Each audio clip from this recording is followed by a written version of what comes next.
Learning a recipe is great, but it can really only get you so far. So these are my top 10 tips to instantly become a better cook.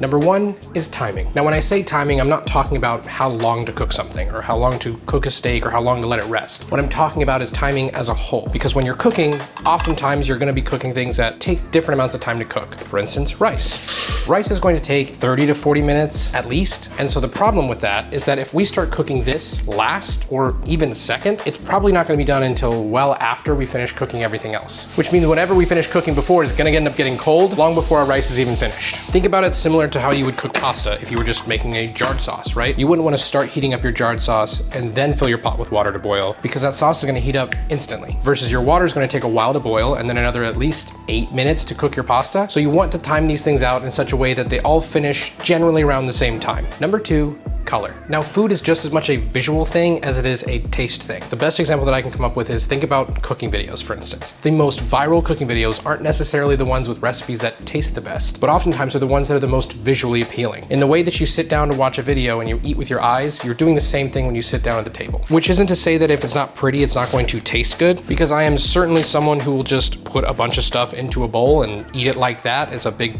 bowl of slop, and there really is nothing wrong with that, but it's also really important to acknowledge that the visual part is still really important. So now take a look at the ingredients in your recipe, or if you're doing this on the fly, just take a look at what you have on your counter. In my case, I've got some yellow onion, red bell pepper, and that doesn't feel like a lot of color. It's not to say it wouldn't taste good, but adding something green, like sugar snap peas, is just gonna make it pop a little bit more. And as long as you really don't hate sugar snap peas or whatever thing you're going to add, it's going to make it more visually appealing. Number 3, knife skills. Now, this part could be an entire video on its own, but I'm just gonna give you a quick rundown of the important stuff. And one of the most important things I think there is to mention is it's okay to go slow. There are so many videos, mine included, where the chopping is really fast and it's really cool and it moves like lightning or whatever. You don't have to do that. Like, you don't. If you're not comfortable doing that, then don't. And quite honestly, I'm only doing that because, I'll be honest, it looks better in videos. If I'm at home cooking for myself or my wife or whatever, I'm not rapidly going through it. No, I'm gonna just take my time. I'm not rushing for anything. There's no need to show off. So it's okay to take your time. And when it comes to your actual knife, the most important thing is that your knife is sharp. If you have a knife that is dull, what's gonna happen is you're going to be required to use more force when you're cutting, which means if your hand's down here and you're holding and you're having to give more force, there's a higher probability that your knife slips, that your hand moves, and you end up cutting off a tip of your finger, or worse. Well, I think that's the worst part. Just cutting your finger or worse, like cutting off the tip of your finger. So it's really important that you're using a sharp knife. You should not have to force your way through, especially cutting things like vegetables or meat. Now, for the 2 knives I see people use the most often, a chef's knife and a nikiri. A chef's knife is going to be your all-purpose do-everything knife, right? It has a more rounded edge, which means that when you cut, you're going to want to rock it.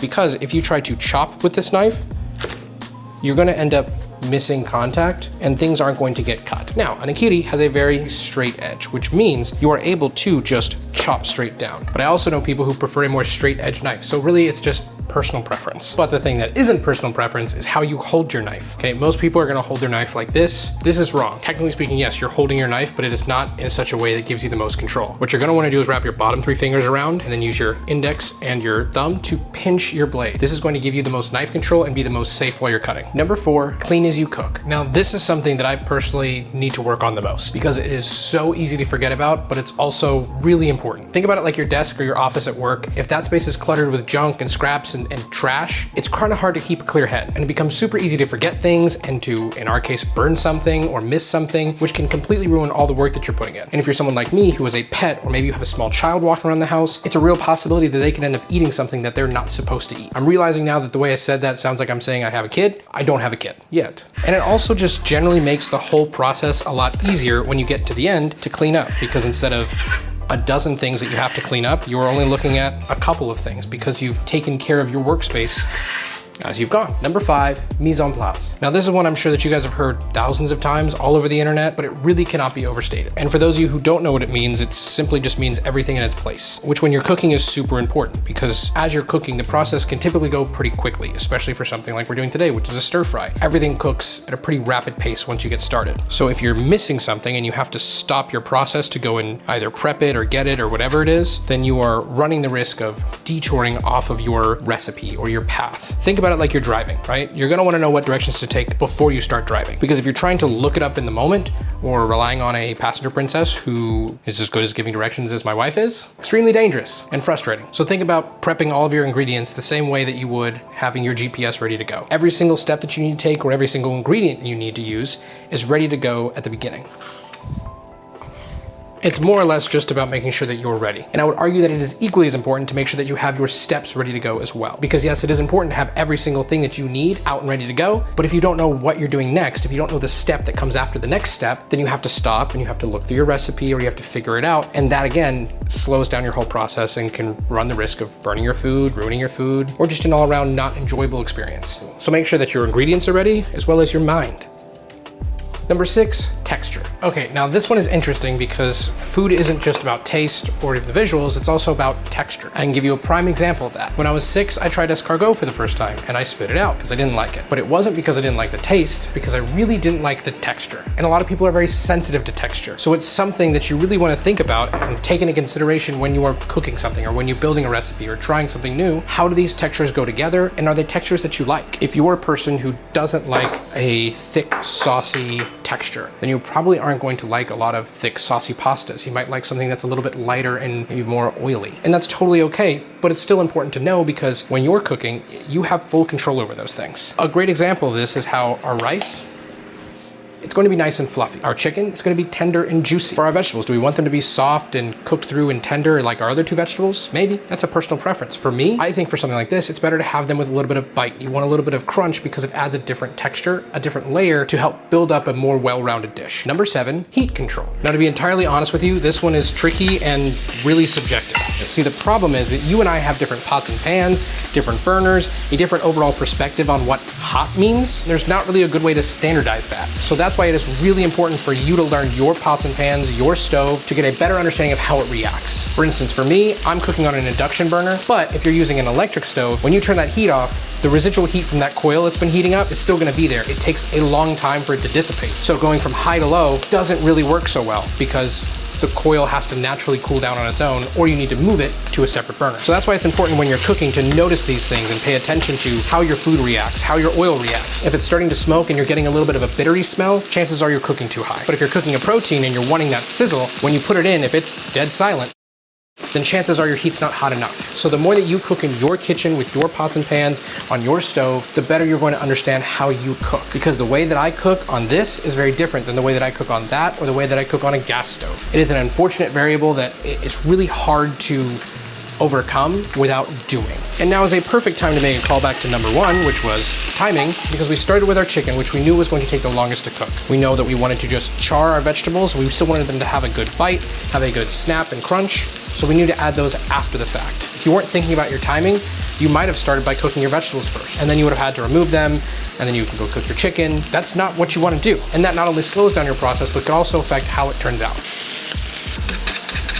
And to call back for our heat control, I know that I want to turn my heat all the way up because I want to char these vegetables very quickly. I don't want them to cook and get mushy. I want them to just char and still have a good snap. So it's really important to know how fast your burner can react so that way you can plan appropriately. Number 8, balancing flavor. Now this is the part that can take your dish from tasting like it was made at home to something like it was made in a restaurant. Most of the time when you're cooking something at home, you're probably only going to use 1 or 2 flavors. Like the stir fry, for instance, you probably would just say it's salty, and not necessarily salty in a bad way, salty in a good way, but that's really all that you would most likely do at home. But it's also really important for you to think about how those flavors work together with other flavors. For instance, sugar. A little bit of sweet paired with that salty goes a long way. Red chili flakes.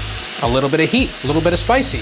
That also goes really well with the sweet. And so if you're cooking at home and you're able to think about those things and layer those flavors in such a way that you are getting more than just salty or more than just sweet or more than just umami or more than just spicy, you're going to end up with something that feels a lot more balanced. And as you continue to do this over time, you're going to learn how different flavors react with each other and how you can play around with different ratios to make something that could use the same 3 ingredients but taste completely different because you use different amounts of each. It's something that is obvious, but I feel like it's overlooked a lot, and then you get stuck in this mindset of, well, I've only have these 2 things, or I only have these 3 things, so that's all I can make. When in reality, there's so much variation between that. You can make dozens of different variations, dozens of different types of sauce, dozens of different flavor combinations and profiles and balances that you really could just do this forever. And it's one of the things that for me keeps cooking really fun and interesting because it forces me to think in ways that I hadn't before. I grew up eating fried rice with these 2 flavors, oyster sauce and soy sauce. That's about it. But as I got older, I got the opportunity to play with these 2 things, where it didn't always taste the same. If I did 2 parts soy sauce to 1 part oyster sauce, it's gonna taste different than if I did 3 parts oyster sauce to 1 part soy sauce. So it's really important to think about these things in a more creative way. How can you shift the ratios? How can you add another flavor profile? Some of these things enhance each other, some of them balance each other, and it's important to know how they all work together, because once you can do that, then you can make anything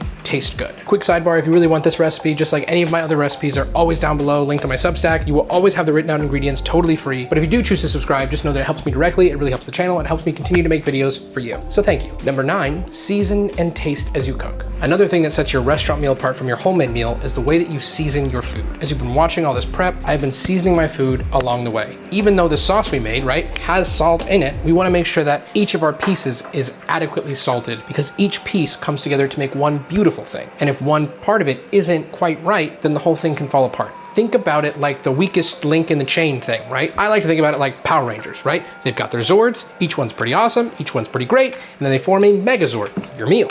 And if one of them is off their game, is not doing their thing, that Megazord's gonna be all limpy, it's not gonna do a great job, it's not gonna defeat Rita for the 100th time. I really hope that made sense. Think about it like this. Every single piece of your recipe, every single ingredient needs to be great on its own, so that way it's great together. If this chicken wasn't seasoned, then odds are, even with that sauce, when we bit into it, it wasn't gonna taste tasty. And therefore, the whole thing would have kind of been meh. And all that work that we just did, everything that we've done so far, down the drain, doesn't matter. So that's why it's really important to, as you cook, as you build those layers, to salt and season accordingly. That's good. And number 10, confidence. To me, this is honestly the most important part of cooking. If you are comfortable enough to try and maybe make something delicious, or maybe fail but learn something, you're 80% of the way there. The other 20% of it is stuff that you'll learn. You'll get it over time. But you won't learn those things and you won't get it over time if you don't have the confidence to try. So whether you are cooking for yourself or your whole family, please remember these 3 things. Believe in yourself, be kind to yourself, and be confident that the meal you make today is going to help make the meal you make tomorrow even better. Thank you so much for watching. I really hope that you enjoyed it, and I really hope that you learned something. Here's a photo of me when I thought I looked really, really cool, and I'll see you next week.